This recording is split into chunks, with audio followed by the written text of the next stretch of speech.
So Apple is like a total example of owning that entire value chain, right? So what can classical music do to emulate that?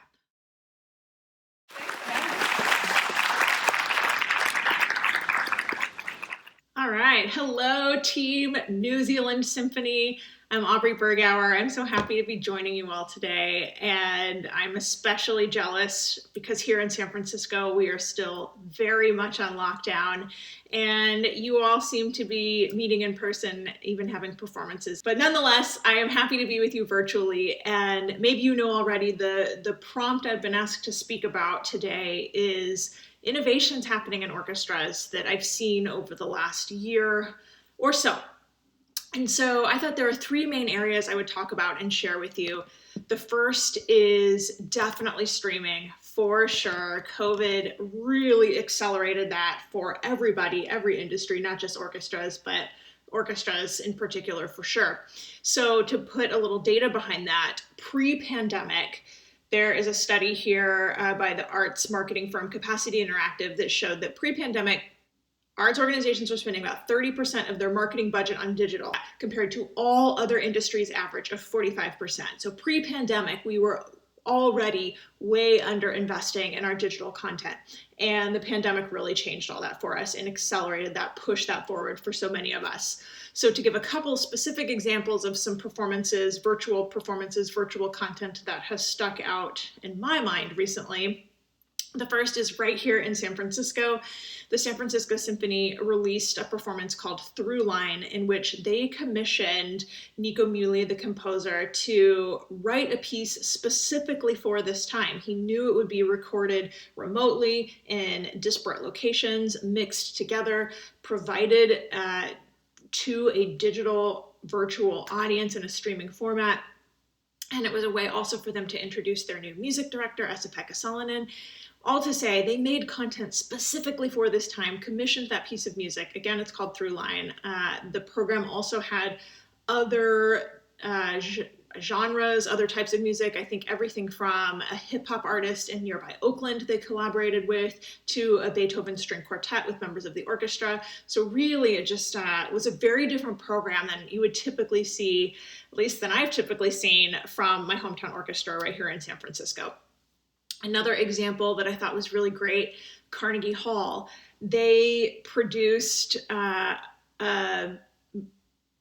homage, I guess I should say, to the late Supreme Court Justice Ruth Bader Ginsburg. So if you follow, I was going to say if you follow American politics, on one hand is horrifically embarrassing if you do. On the other hand, Ruth Bader Ginsburg is the shining light, in my opinion, in American politics. And she, if you don't know, it was a Supreme Court justice for many years and passed away in September after her career-long fight for civil rights, gender equality, and Carnegie Hall decided to pay tribute to her. She was a well-known opera fan, and they brought together all kinds of different elements of her life, everything from pieces of music that had been written about her or were inspired by her work.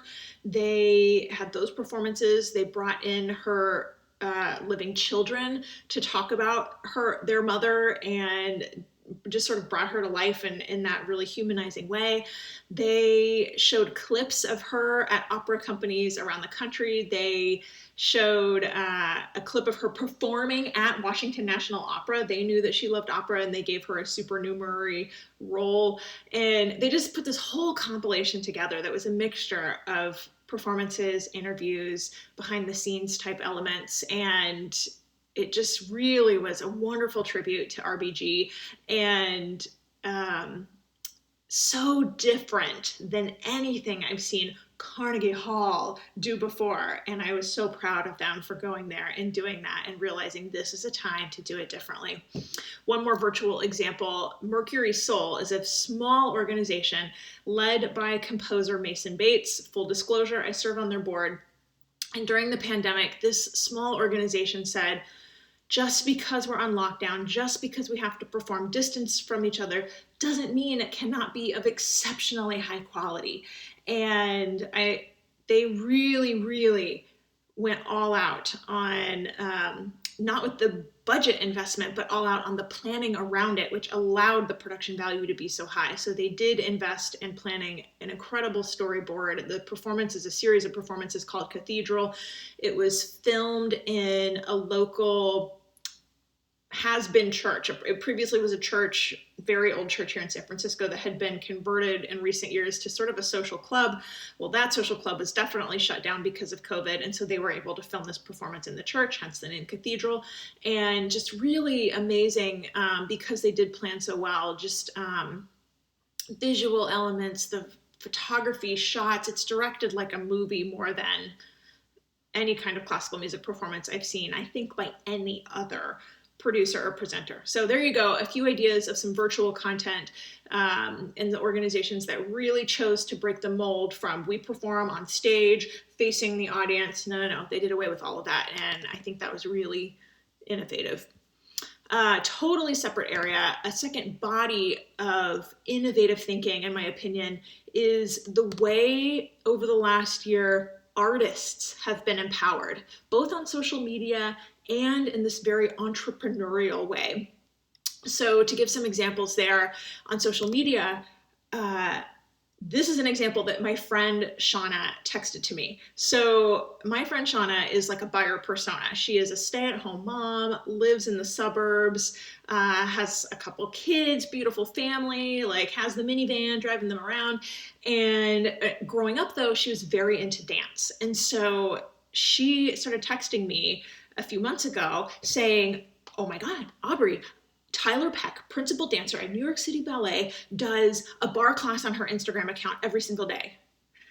And she starts going on, and she starts telling me, I love learning about Tyler Peck's life. I love seeing and getting to know the artist. And then she goes on with other examples. Orlando Ballet, an artist there was doing X, Y, and Z in their living room and putting it online, and I'm following that. All this is to say, Shauna goes on and on about what the artists were doing on their account, and they had been empowered to deliver this content, so much so that Shauna is saying, I can't wait to engage with these organizations. And she definitely knew the artist names, and she definitely knew the organizations for which they worked, which to me is just like a marketing case study. Like I said, she's a buyer persona, totally.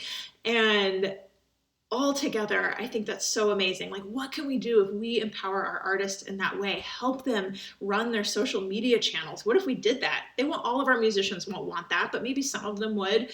And I just think there's something there. And some of them have pretty big followings already on their own. I think Tyler Peck now is up to almost 250,000 Instagram followers, for example. Like, wow, I want that marketing for my organization from an artist that works for me, right? So on social media for sure, as well, and then the entrepreneurial side of all of that. So here's an example. I've got several of these, but so many musicians, especially here in America, because orchestra performances were completely shut down, and for many of us still are completely shut down, their income and performance opportunities went to zero. So a few musicians I can think of have done things like this, but one example in particular is Nathan Cole. He is, I think, the associate concertmaster at LA Philharmonic, violinist for sure, if I'm getting the exact chair wrong. But he decided to roll out his own virtual content. And Nathan said, okay, if I can put together, I think it was something like a 6-month program that people could register for. They would get some mix of some private one-on-one instruction. They would get some pre-recorded material and some group, either coaching, a masterclass, something like that. So some sort of curriculum like that he put together, charged $5,000 a person over 6 months, got 20 people to sign up. If you do the math, he made over $100,000 just like that, by putting this virtual content out there as a musician. And so often our musicians think my only job is to play in the orchestra and I don't know if I can do anything else. And to reverse that and say, no, I'm a musician. I am dedicated. I am disciplined. I am smart. I am creative. And to harness that entrepreneurial skill set that I think for many of them lives within That to me is so innovative, so interesting. And that also is a segue into the third and final area I wanted to share with you of innovation that I've been thinking about. This one, I feel like we're just on the cusp of seeing this more, and that is online education.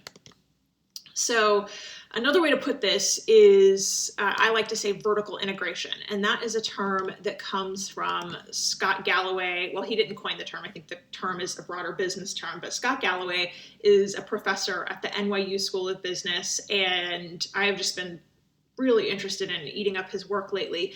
And he defines vertical integration as a firm's ability to control the end-to-end customer experience by owning as much of the value chain as possible. Okay, what do I mean by all these words?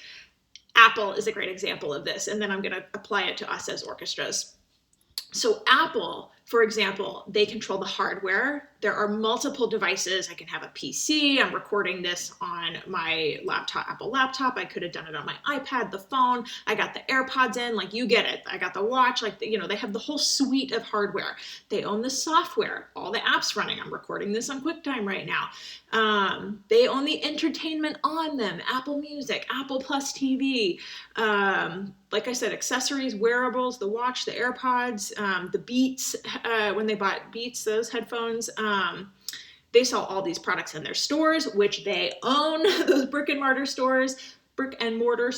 So Apple is like a total example of owning that entire value chain, right? So what can classical music do to emulate that?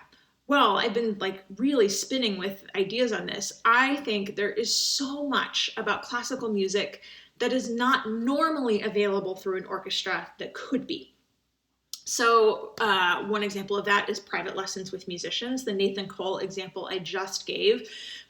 Maybe some musicians are entrepreneurial enough to do that kind of program on their own, but many maybe aren't, or maybe could really benefit from the help of the organization putting their weight and marketing power, administrative support behind them to do that. What if we can do something like that? And then there's a revenue share. Now we're talking new revenue stream for the organization, new revenue stream for the musician as well, and content that we're putting out there, like the Tyler Peck example, where people are paying us to engage with us because they've engaged with our artists. That to me just like blows my mind of like brilliant innovation. Another example of how that could work, adult education. So most of the time, orchestras offer education for children.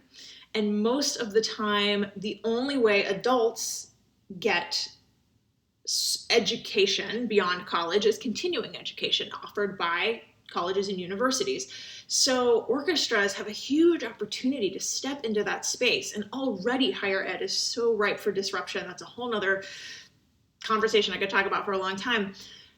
So what do we do? Well, a little example of that, we piloted this back when I was leading the California Symphony. We did offer an adult education course. It was paid to attend.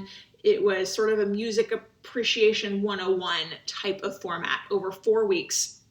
We sold it out. Second time we did it, we had to get a bigger room. We were at the local library, got a bigger room, sold it out again. Now I'm not even leading the organization anymore. Now they've done virtual versions during COVID. And now I just heard from them, they are doing sort of an on-demand pay and watch it. So now this content, they've recorded it, they've done all the work. Now people are paying them to basically push play. Like, the point I'm trying to make is these types of online education experiences are high profit margin.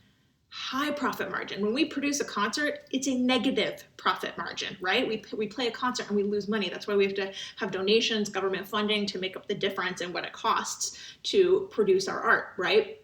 So incredibly high profit margin. They're pushing play and people are paying them to do that. Love it. Brilliant. The Zealand Symphony here in the US, I just saw, has like a whole suite of spring offerings like this that they have rolled out. So like I said, I'm just starting to see this at organizations, but this idea of online education, owning that value chain. One more idea, arts administration. Right now, like the jobs that we have in this field, really the only way to get educated to do this type of work is a Master's in Arts Administration program or Master's in Arts Management program. And there definitely has been a proliferation and rise in popularity of these programs. I don't think that's the best way to get training to do the work that we do. But what if an orchestra could launch their own virtual arts education program? I think there is a market for that. And an example on how this could happen is Beth Morrison Projects. If you're familiar with that organization, they commission new works. They're based in New York City, I believe, or maybe Brooklyn. They produce new works all the time. Commissioning is in their DNA. And during COVID, they decided to launch a Producers Academy, I think is what they called it, where they said, we will train others how to do this core competency that we are so good at, producing new work. And so they launched this course. I forget how much they charged, I don't know, a couple $1,000s per participant. And it was all about, how do you raise the money? How do you bring a new work to life? How do you commission? How do you find an audience? How do you do touring? Oh my gosh, Zealand Symphony, you all tour all over the country. Anyways, they made $80,000 off of this, and they're probably about a mid-sized budget. So that's not a negligible amount of money for that company. So online education, arts administration, whatever there is in the value chain to own. I just gave 3 examples. Boston Symphony did this way back when they formed Tanglewood. Like, that's what they did, was owned part of the value chain. Tanglewood Summer Festival, musicians, college-age musicians across the country.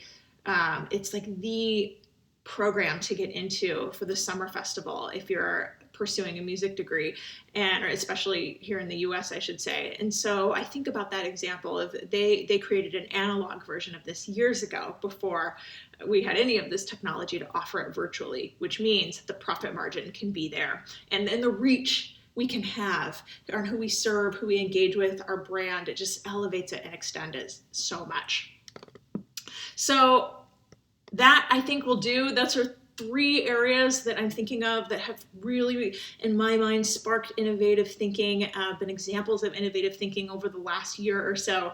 So I hope this gets the ideas flowing, the juices flowing for you all, and I just wish you the best of luck in all your meetings today. Have a great time, and I hope I can see you in person at some point.